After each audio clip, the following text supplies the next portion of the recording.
Hello hello hello hello guys. कैसे हो आप सब? आई होप आप सब बढ़िया होंगे। बस थोड़ा सा वेट करते हैं। जैसे ही हमारे साथ स्टूडेंट्स जो हैं ज्वाइन करते हैं मैक्सिमम, तो हम स्टार्ट करेंगे जो हमारा करंट अफेयर की एक सीरीज जो हमने लॉन्च की है, ताकि आप सब लोगों की एग्ज़ाम में जो भी एक काफ़ी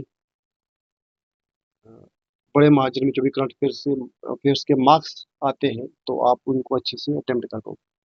थोड़ा सा वेट करेंगे। जैसे ही ज़्यादा से ज़्यादा बच्चे हमारे साथ जुड़ते हैं, तो हम इस सीरीज़ को स्टार्ट करेंगे। थोड़ा-सा 2 मिनट वेट कीजिए आप।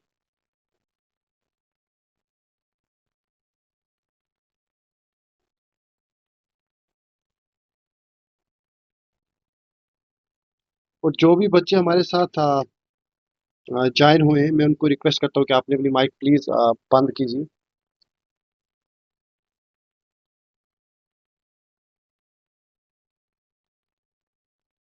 जिस-जिस बच्चे की जो माइक है वो ऑन है, प्लीज़ उसको ऑफ कीजिए। और बस 1 मिनट हम और वेट करेंगे और स्टूडेंट्स का, तो फिर हम जो भी हमारा ये सीरीज़ है इसको हम कंटिन्यू करेंगे, इसको हम स्टार्ट करेंगे।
तो गाइज़ हम स्टार्ट करने जा रहे हैं हमारा करंट अफेयर्स, अ, जो 1 नवंबर 2024 का है।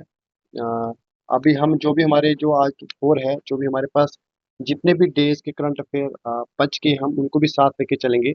और जो भी हमारे पास मंथली करंट अफेयर आएँगे, हम उनको भी डिस्कस करेंगे, ठीक है? चलो मूव करते हैं आज अपने करंट अफेयर की तरफ, सीरीज़ की तरफ। 1 मिनट गाइस,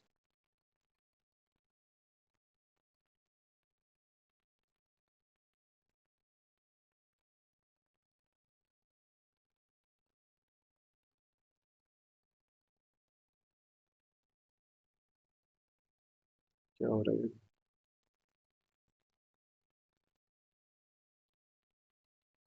1 मिनट गाइस, बस जस्ट 1 मिनट। चलो जी। हाँ, हम ये कोर्सेज़ प्रोवाइड करते हैं, आप सबको पता है, ठीक है?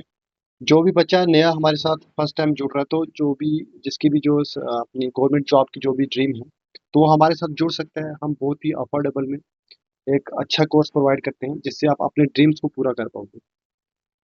नीचे हमारे पास कॉन्टैक्ट नंबर है, सारी लोकेशन आपके पास हमने दी है, तो अगर आप इंटरेस्टेड हो तो आप कॉन्टैक्ट कर सकते हो। विदाउट एनी डिले हम स्टार्ट करते हैं अपना जो हमारा करंट अफेयर है, 1 नवंबर 2024 का स्टार्ट करते हैं। जो हमारा 1 नवंबर है, जो 2024 चला गया, कुछ हिस्टोरिकल सिग्निफिकेंस के लिए भी माना जाता है। सेलिब्रेट करते हैं लोग इसको 1 नवंबर को। आप अगर देखो तो, अगर आपको हिस्ट्री आपने थोड़ी पढ़ी हो, तो तारिक नाथ दास जी का नाम आपने ज़रूर सुना होगा। तारिक नाथ दास जी एक ऐसे शख्स थे जिन्होंने जो गदर मूवमेंट थी वो स्टार्ट की थी। इस मूवमेंट के बारे में बात करेंगे आप तो तारिक नाथ दास जी एक फ्रीडम फाइटर थे जिन्होंने गदर मूवमेंट स्टार्ट की थी सैन फ्रांसिस्को में। ठीक है। और 1 नवंबर को उनका बर्थडे हम जो है वो सेलिब्रेट करते हैं। अगर हम गदर मूवमेंट की बात करें तो गदर मूवमेंट जो थी, गदर मूवमेंट 15 जुलाई 1913 में जो इसकी इसके जो फाउंडर थे वो थे हमारे पास तारिक नाथ दास जी। तारिक नाथ दास जो थे इसके फाउंडर थे गदर मूवमेंट के।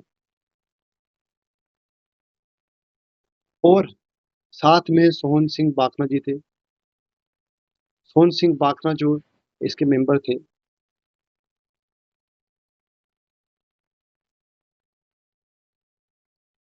इस मूवमेंट का जो मेन एम था वो ये था कि हम कैसे ब्रिटिश को अपने इंडिया से ओवरथ्रो करेंगे, मतलब ब्रिटिश को हम कैसे इंडिया से निकाल सकते हैं। जो एम था to overthrow British from India. देखो करंट अफेयर में आपका हिस्ट्री का पोर्शन कंप्लीट हो गया। थोड़ा सा हिस्ट्री का पोर्शन, थोड़ा सा हिस्ट्री का एक टॉपिक कंप्लीट हो गया।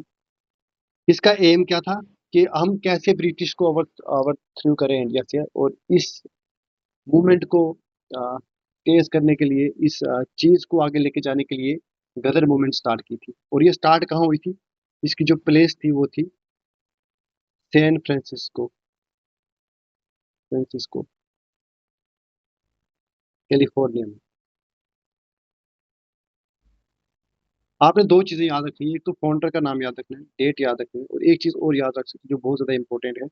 जो हेड क्वार्टर था इस मूवमेंट का वो भी यही था, सैन फ्रांसिस्को कैलिफोर्निया।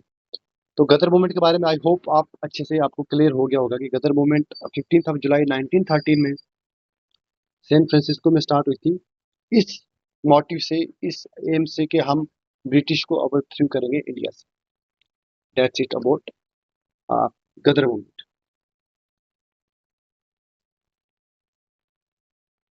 अब जो हमारे पास 1 नवंबर 1950 में जो चितरंजन रेल फैक्ट्री जो है, जो वेस्ट बंगाल में है, यहाँ पे हमारे पास फर्स्ट स्टीम इंजन जो था रेलवे का वो बना था। बस ये 1 नवंबर 1950 में बना था। फिर जो हमारे पास 1 नवंबर 1956 में हमारे पास कर्नाटका की जो स्टेट थी हमारे पास वो एस्टेब्लिश हुई। कर्नाटका की कैपिटल आपको पता है Bengaluru. Same year same day हमारे पास मध्य प्रदेश की कैपिटल बनी थी on the basis of language. India में जो भी स्टेट्स बनती है वो लैंग्वेज के बेसिस पे नहीं बनती है, बट हमारे पास ये जो स्टेट थी मध्य प्रदेश, ये लैंग्वेज के बेसिस पे बनी थी। इसकी फॉर्मेशन लैंग्वेज के बेस पे हुई थी 1956 में। और 1956 में ही उसी दिन 1 नवंबर को जो कैपिटल हमारी दिल्ली थी उसको एज ए यूनियन टेरिटरी बना दिया। ओके। और आपने सुना होगा जो हमारे हमारे इंडिया में जो 1984 में जो सिख रिवॉल्ट्स हुए थे, जब असैसिनेशन हुआ था हमारे पास, जो हमारी प्राइम मिनिस्टर इंदिरा इंदिरा गांधी जी थे, उसके बाद 1 नवंबर को इनका इधर यहाँ पर दिल्ली साइड, पंजाब साइड जो 86 रिवॉल्ट्स हुए थे, तो वो भी इसी दिन ब्रेकआउट हुए थे। आप जो 1 नवंबर 2024 में, 4 वाले दिन जो भी इम्पोर्टेंट हमारे पास करंट अफेयर्स हैं वो हम डिस्कस करेंगे। ठीक है, एक मिनट रुकना गाइस। तो देखो, आपने एक चीज का ध्यान रखना है। अब यहाँ पे मैं दो तीन चीजें बताऊंगा आपको, तो इसमें एक चीज का ध्यान रखना है। एक मिनट गाइस, मेरे को थोड़ा इसको सेट करने दो बस। हाँ, देखो, आपने दो दो अवार्ड्स के बारे में नाम सुना होगा। एक Dhyanchand award for life time achievement, और दूसरा हमारे पास अर्जुन अवार्ड। ठीक है। अब हुआ क्या है, जो हमारे पास स्पोर्ट्स मिनिस्ट्री है उसने क्या किया है, उसने ध्यानचंद अवार्ड को जो था उसको डिसकंटिन्यू कर दिया। बेसिकली जो ध्यानचंद अवार्ड है और अर्जुन अवार्ड है, ये किस फील्ड में दिए जाते हैं, क्यों दिए जाते हैं, कब स्टार्ट हुए थे, आ, उस चीज़ के बारे में हम डिस्कस करेंगे, आपको सेपरेटली इनके बारे में बताएंगे। बट आप अभी ये याद रखो कि स्पोर्ट्स को नेशनलाइज करने के लिए हमारे पास मिनिस्ट्री ऑफ स्पोर्ट्स ने जो ध्यानचंद अवार्ड था उसको डिसकंटिन्यू कर दिया है नेक्स्ट ईयर से। अब ये जो ध्यानचंद अवार्ड है ये किसी भी एथलीट्स को नहीं दिया जाएगा। यहाँ तक क्लियर। अब बताते हैं आपको कि जो ध्यानचंद अवार्ड है वो क्या होता है और जो अर्जुना अवार्ड है वो क्या है। Let's discuss about Dhyanchand award. देखो ध्यानचंद अवार्ड जो था, मेजर ध्यानचंद जी का नाम तो सुना होगा आपने। जो ध्यानचंद अवार्ड, एक मिनट, ध्यानचंद अवार्ड ये 2002 में स्टार्ट हुआ था। ठीक है, देखो सबसे पहले आपने मेजर ध्यानचंद जी का नाम सुना होगा, जो एक बहुत बड़े हॉकी के प्लेयर थे। ठीक है, हॉकी प्लेयर थे। इनको विजर्ड बोला जाता था, जादूगर बोला जाता था, क्योंकि इन्होंने अपने अपने इंटरनेशनल कैरियर में लगभग थाउजेंड्स गोल किए हैं। ठीक है, दैट्स वाई इनको बोला जाता था विजर्ड, विजर्ड ध्यानचंद अवार्ड। तो उनको सम्मान देने के लिए हमारे पास 2002 में उनके नाम पे एक अवार्ड लॉन्च हुआ कि जो भी एथलीट हमारे पास किसी भी स्पोर्ट्स में, जैसे ओलंपिक्स गेम होगी हमारे पास, ओलंपिक गेम्स होगी, और हमारे पास कॉमनवेल्थ गेम होगी, हमारे पास क्रिकेट हो गया इंटरनेशनल लेवल का। इसमें जो भी एथलीट आउटस्टैंडिंग परफॉर्मेंस देगा उसको हर साल ये अवार्ड दिया जाएगा। बेसिकली इस अवार्ड का जो कैश प्राइज होता है वो होता है 10 लाख रुपीज। ठीक है, 10 लाख इसका कैश प्राइज होता है, और एक एक सर्टिफिकेट होती है, और एक मेडल होता है। ठीक है, सर्टिफिकेट होती है और एक मेडल होता है, और 10 लाख कैश होता है। तो मेजर ध्यानचंद अवार्ड 2002 में जो फर्स्ट टाइम दिया गया था। और अभी रिसेंटली जो मिनिस्ट्री ऑफ स्पोर्ट्स है उन्होंने ये बोला है कि हम जो ध्यानचंद अवार्ड है उसको डिसकंटिन्यू कर रहे हैं, उसको हम कंटिन्यू नहीं करेंगे फर्दर। ठीक है, हम अर्जुन अवार्ड को ही कंटिन्यू करेंगे। अब ध्यानचंद की बात कर लिए, अब अर्जुन अवार्ड क्या है उसके बारे में बात कर लेते हैं।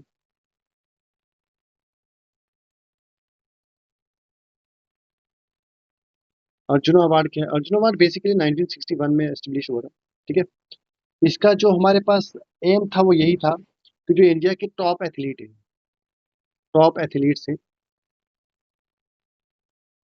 हैं उनको हम ये अवार्ड दें, ताकि जो और हमारे पास हमारे स्टूडेंट्स हैं और जो एथलीट्स हैं जो डीमोटिवेटेड है, ताकि एक मोटिवेशंस के लिए। ठीक है, मतलब ये चीज़ शो करने के लिए हमारे पास स्पोर्ट्स में भी हमें स्पोर्ट्समैन को या फिर जो एथलीट्स होते हैं उनको हम बहुत इज्जत देते हैं। ठीक है, उनको हम बहुत सम्मान करते हैं। इसमें होता है 15 लाख का कैश और एक ट्रॉफी होती है। ठीक है, राइट। हाँ, ये था हमारे पास ध्यानचंद अवार्ड के बारे में, और ये था हमारे पास अर्जुन अवार्ड के बारे में। आई होप आपको इन दोनों के बीच में डिफरेंस पता चल गया होगा। और हमारे पास जो इंडियन है, जो स्पोर्ट्स मिनिस्ट्री है, उसने ध्यानचंद अवार्ड को डिसकंटिन्यू कर दिया और अर्जुन अवार्ड को इंट्रोड्यूस किया उसकी जगह पे। ठीक है, मतलब जो भी अ, जिनको भी हम ध्यानचंद अवार्ड देना चाहेंगे, आप उनको हम ये नहीं बोलेंगे कि आप ध्यानचंद अवार्ड आपको दिया गया, उनको हम बोलेंगे आपको अर्जुन अवार्ड मिला। अर्जुन अवार्ड के हम पार्टिसिपेंट्स जो होंगे वो इंक्रीज कर देंगे। ठीक है, आ जाओ, ये देखो यहाँ पे लिखा भी हुआ है कि जो Dhyanchand life time achievement award है वो 2002 में आया था। ठीक है, और जो विजट मेजर ध्यानचंद थे जो हॉकी प्लेयर थे उनको सम्मान करने के लिए एक अवार्ड यहाँ पे और आता है, डोन डोन आचार्य अवार्ड। जो भी हमारे पास कोचेज होते हैं जो बहुत ज़्यादा एफर्ट्स डालते हैं स्पोर्ट्स में, तो उन कोचेज को सम्मान देने के लिए हम ये अवार्ड देते हैं। पर इतना याद रखना क्योंकि ये कि इनको दिया जाता है, और ध्यानचंद और अर्जुन अवार्ड इसको दिया जाता था। ठीक है, दैट्स इट। हाँ, अब हम डिस्कस करते हैं आगे जो फर्दर हमारे पास देखो एक जगह है बराडा। बराडा एक जगह है बेसिकली गुजरात में। ठीक है, अब गुजरात में एक शासन एक जगह है, एक बराडा जगह है, एक शासन है। अब शासन एक वाइल्ड लाइफ जो अपनी जो बराडा है वो वाइल्ड लाइफ सेंचुरी है। ठीक है, कहाँ पे है? गुजरात में। ठीक, अब जो शासन है, शासन के बर्डन को कम करने के लिए एक सफारी आप जैसे सबको पता है कि लाइन सफारी क्या होती है कि आप एक जीप के ऊपर बैठोगे, ओपन जीप के ऊपर बैठोगे जहाँ पे आप चारों तरफ देख पाओगे।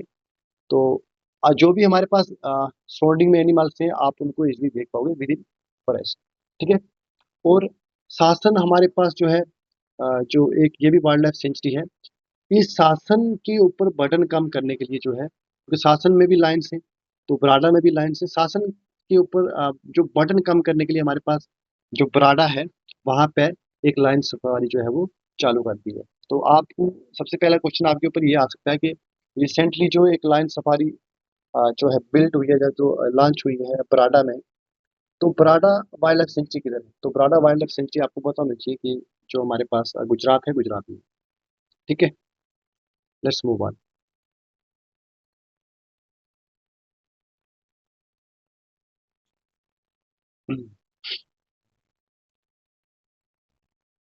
अब इसमें याद रखने वाला क्या है? इसमें जो ये वाला नेक्स्ट करंट अफेयर है, इसमें आपको दो चीजें याद रखनी है। देखो कोई भी चीज आप पढ़ोगे, आप हो सकता है आप यहाँ से लेके पूरा इस पैराग्राफ को पढ़ो, हो सकता है आपको जब यही एग्जाम में आ जाए उसका आपका एग्जाम में ये क्वेश्चन आपके माइंड में हिट ना करे। आपको जो एग्जाम में आएगा उस पॉइंट ऑफ व्यू से आपको हमेशा पढ़ना है।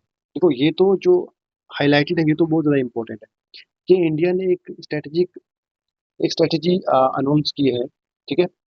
जो इंडियन आर्टिफिशियल इंटेलिजेंस है और मिनिस्ट्री ऑफ इलेक्ट्रॉनिक्स है। ठीक है। इन दोनों के कोलैबोरेशन से इंडिया ने एक स्ट्रेटेजी अनाउंस की है। ठीक है। कि हम क्या करेंगे, हम जो ओपन सोर्स एआई जो आर्टिफिशियल इंटेलिजेंस है उसको प्रमोट करेंगे। ठीक है।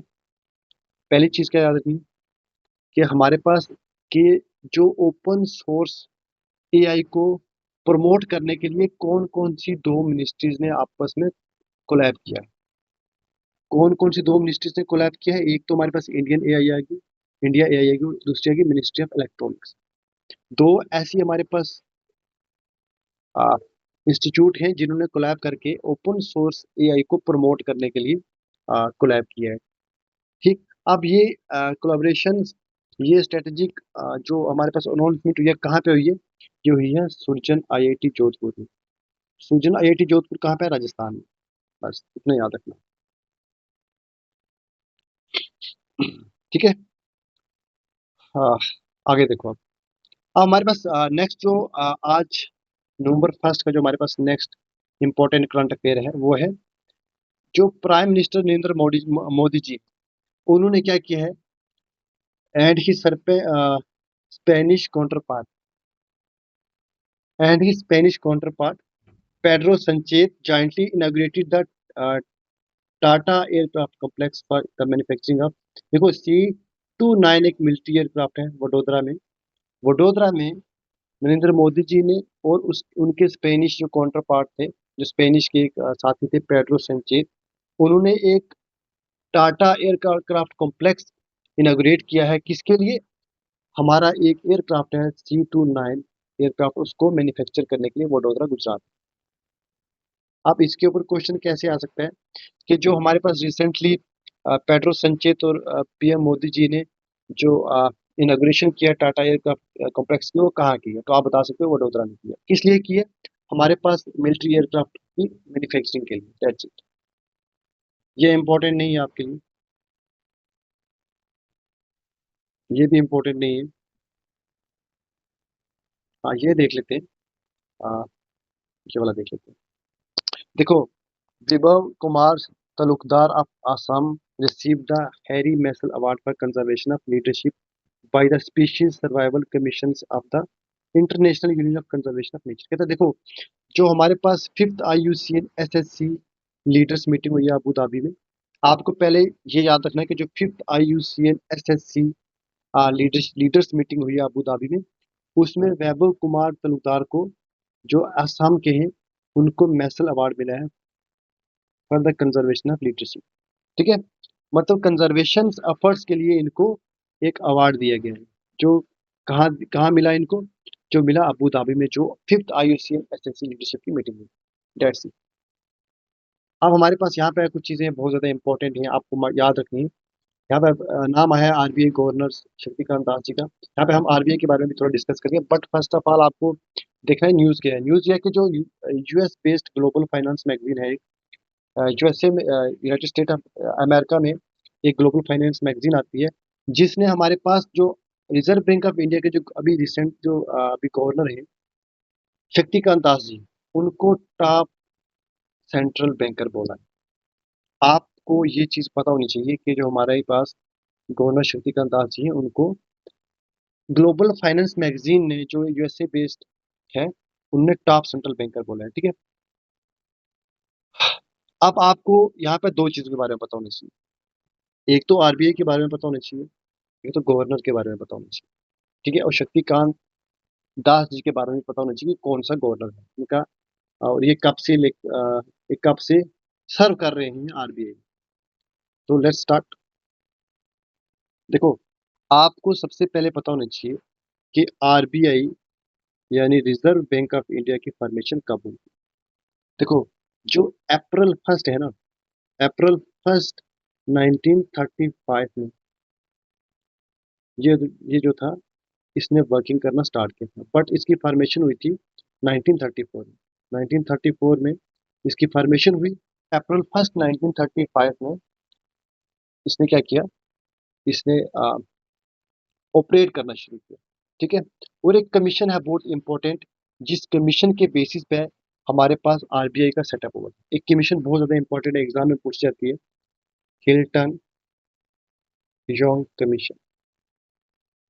हिल्टन यंग कमीशन आपको पूछ सकते हैं कि कौन से बैंक के सेटअप, किस बैंक का सेटअप जो है वो हिल्टन यंग कमीशन के बेसिस पे हुआ था। तो आप बोल सकते हो कि जो 1934 में जो हिल्टन यंग कमीशन हुई थी, जिस जो था, जो बेसिस था आरबीआई को सेटअप करने के लिए। या फिर आपको ये भी क्वेश्चन पूछा जा सकता है कि जो आरबीआई है, आरबीआई की जो आरबीआई का जो सेटअप हुआ था वो किस कमीशन के बेसिस पे हुआ था। तो आपको हिल्टन यंग कमीशन सिंपली याद रखनी है, कि उसके बेसिस पे हमारे पास जो आरबीआई था, रिजर्व बैंक ऑफ इंडिया था, उसका सेटअप हुआ था। पहली चीज। दूसरी चीज, अप्रैल 1 1935 से लेकर 1937 तक जो हमारे पास हेड क्वार्टर था आरबीआई का, वो कोलकाता था। ठीक, 37 के बाद परमानेंटली जो हमारे पास बना है, आफ्टर 37 वो है मुंबई। अभी जो हमारे पास का है आरबीआई का जो हेडक्वार्टर, वो मुंबई में है। इतना याद रखना। और कुछ फैक्ट्स बताता हूँ हमारे पास। जो शक्तिकांत दास जी हैं, वो 25th हमारे पास आरबीआई गवर्नर है।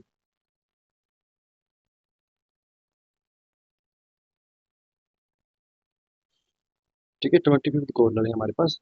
आप फर्स्ट में पूछ सकते हो, फर्स्ट इंडियन जो थे वो थे हमारे पास सी डी देशमुख। अब आप ये भी पूछ सकते हो कि 1935 में बना, तो पहला कौन सा था, जो पहला था वो कौन था। आप ये भी तो पूछ सकते हो, इंडिया तो, जो इंडिया को इंडिपेंडेंस मिली है वो तो 1947 में मिली है, बट 1935 से जो हमारे पास आरबीआई बैंक है वो काम कर रहा है, तो उससे पहले कौन सा गवर्नर था। तो सर, जो जो फर्स्ट गवर्नर था, ये तो इंडियन था फर्स्ट। ठीक है, फर्स्ट इंडियन गवर्नर जो था आरबीआई का, वो थे सी डी देशमुख जी। अब जो हमारे पास फर्स्ट जो ब्रिटिश गवर्नर थे, वो थे, ये याद रखने का नाम बहुत इंपॉर्टेंट है, ओ स्मिथ।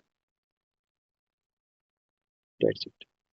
और एक नाम याद रखना आप, बंगाल रामा राव जी का। और एक एक नाम याद रखना आप, अमिताभ घोष। ये बहुत इंपॉर्टेंट चीजें हैं, इनको नोट डाउन कर लेना। अमिताभ घोष जो है वो शॉर्टेस्ट टेनर था इनका। ठीक है, 20 डेज का, ओनली 20 डेज का। और जो हमारे पास लॉन्गेस्ट सर्विंग अगर हमारे पास कोई गवर्नर है टिल नाउ, तो वो है हमारे पास Bengal Rama Rao, longest serving. That's it. ठीक, अब इसमें और को बताने की जरूरत नहीं है, बट हाँ एक चीज और बता देता हूँ। 12th ऑफ दिसंबर, सॉरी, 2018 से टिल नाउ जो हमारे पास शक्तिकांत दास जी हैं, वो आरबीआई के एज अ गवर्नर है। आगे चलो। हाँ। बस आज का यही था, 1 नवंबर का। अब हम कुछ एमसीक्यूज देखेंगे, इसके बेसिस पे एमसीक्यूज आप खुद करोगे।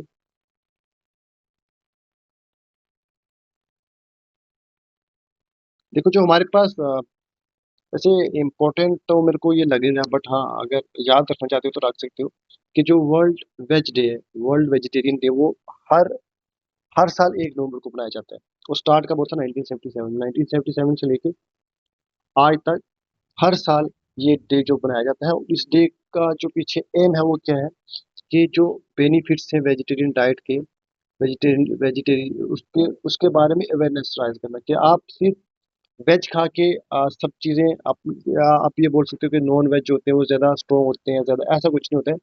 इस चीज़ को प्रमोट करने के लिए, लोगों के अंदर अवेयरनेस को रेज करने के लिए ये डे सेलिब्रेट किया जाता है कि आप अगर नो अगर वेजिटेरियन हो तो उसके भी बहुत ज़्यादा बेनिफिट्स हैं। ठीक है, ये याद है।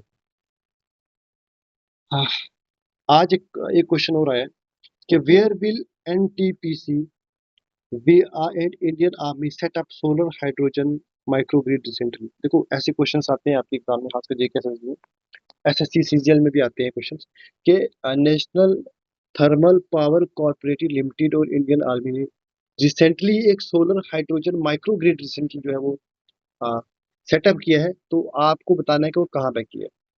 तो आपको बताना है, आप आंसर इसका है चुशुल लद्दाख में।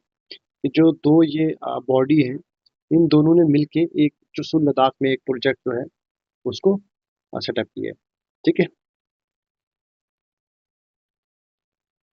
देखो ये क्या करेगा, ये वाला जो सोलर प्लांट है, ये 24 आवर्स एक दिन में, हर साल 24 इंटू 7 डेज, 24 इंटू 7 जो है ये आ, बिजली जो है प्रोवाइड करेगा। किस चीज को यूज करके? हाइड्रोजन को। ठीक है, हाइड्रोजन को यूज करके। अब एक क्वेश्चन आपके लिए और इम्पोर्टेंट आ गया कि which state government has recently announce the creation of special education zones. कौन सी स्टेट्स है हमारे पास, कौन सी अभी स्टेट है जिसने रिसेंटली इस चीज़ को अनाउंस किया कि हम जो स्पेशल एजुकेशन जोन्स हैं उनको क्रिएट करने जा रहे हैं। तो जनाब चीफ मिनिस्टर जो हमारे पास योगी आदित्यनाथ जी हैं, उनका फोटो देके आप पहचान ही सकते होंगे कि जो हमारे पास उत्तर प्रदेश है, उस उत्तर प्रदेश स्टेट ने अभी रिसेंटली स्पेशल एजुकेशन जोन्स की अनाउंसमेंट की है। अब अभी ये क्वेश्चन मैंने आपको पढ़ाया है कि जो मेटा है, Indian AI have unveiled the centre for generative AI Srijan in which IIT. मैंने भी राजस्थान का नाम बताया कि जो मेटा और इंडिया एआई है, उन्होंने अभी एक एस्टेब्लिशमेंट की है centre for generative AI Srijan in which IIT. तो आईआईटी जोधपुर है इसका करेक्ट आंसर। आईआईटी जोधपुर में जो इंडियन एआई है और मेटा है announce the establishment of the creative AI, जो कहाँ पे है? सरीजान, आईआईटी जोधपुर राजस्थान में। ठीक है, अभी रिसेंटली हमारे जो है एक नए मैनेजिंग डायरेक्टर सीईओ जो है एक्सिस बैंक के बने हैं, वो उनका नाम क्या है जी? उनका नाम है अमिताभ चौधरी। ये भी याद रखना, ये भी इंपॉर्टेंट है कि जो अभी रिसेंटली अभी जो प्रेजेंट हमारे पास एमडी सीईओ है एक्सिस बैंक के, वो कौन है? वो है हमारे पास अमिताभ चौधरी जी।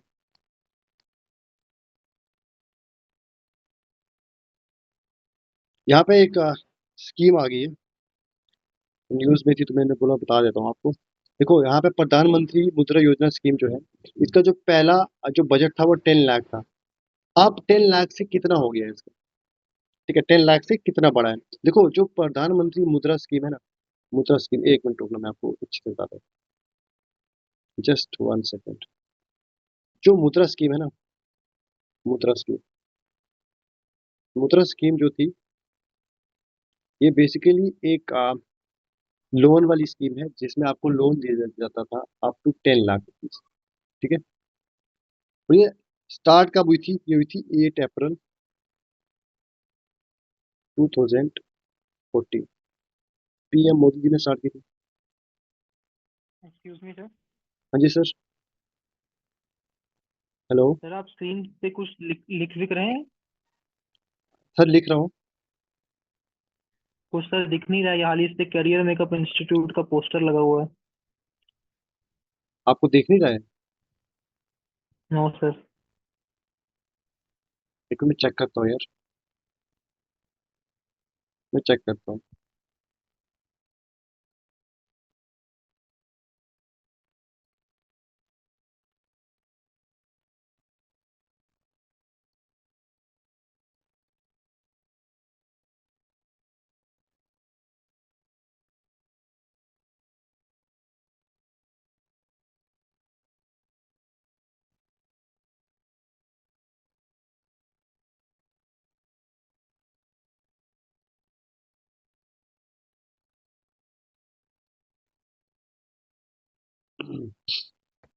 यार कोई और बच्चा बताएगा मेरे को, क्या स्क्रीन विजिबल है आपको? हेलो। सर खाली मैं ही प्रेजेंट हूँ। सिर्फ आप हो? मुझे बताओ, स्क्रीन ही दिख रही है आपको? स्क्रीन दिख रही है सर, बस खाली उस पे वो पोस्टर है, करियर मेकअप इंस्टीट्यूट, और संध्याल सर का फोटो है। मैं चेक करता हूँ यार, रुको एक मिनट।